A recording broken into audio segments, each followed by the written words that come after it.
Vous évoquiez tout à l'heure une position de la Maison-Blanche. On est d'accord que la Maison-Blanche, aujourd'hui, c'est plus Joe Biden qui peut décider quoi que ce soit sur le terrain ukrainien, par exemple.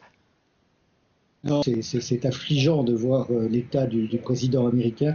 Alors, effectivement, avant d'y revenir, quand on parle de la Maison-Blanche, ce sont les conseillers qui tournent autour, à la fois les conseillers de la Maison-Blanche, c'est-à-dire les conseillers politiques en communication, et les membres les ténors du Parti démocrate qui tournent autour de Joe Biden. Enfin, si je peux me Ce qui permettre, était pardon de vous intéressant dans interrompre, mais entre parenthèses, ce qui signifie que les États-Unis sont aujourd'hui dirigés par des gens qui n'ont pas été élus par les Américains.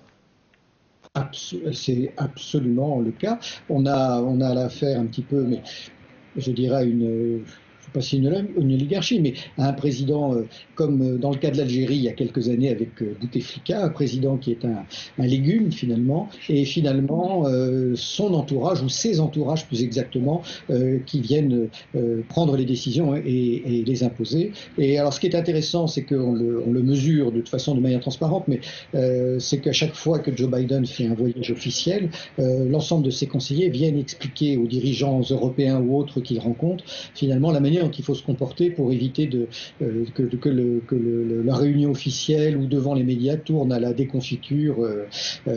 Voilà. Alors déjà hier soir, ce qui était intéressant, c'est que sur ce débat de 90 minutes, il y a eu deux interruptions. C'est-à-dire que déjà Joe Biden n'est pas capable de tenir 1 heure et demie d'émission de télé devant Donald Trump. Sans doute, on lui refaisait une piqûre pour qu'il arrive à tenir le débat à chacune des pauses. Il marmonnait, il était décousu, il était incohérent, c'était tout à fait pathétique.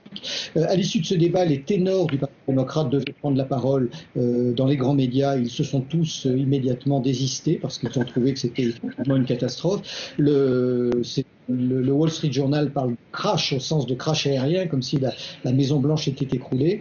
Et on voit en off, en tout cas dans les éléments dont on dispose, ces ténors du Parti démocrate dire qu'il faut débarquer le président Biden le plus vite possible, non seulement qu'il ne se représente pas aux élections prochaines et qu'ils aient un autre candidat,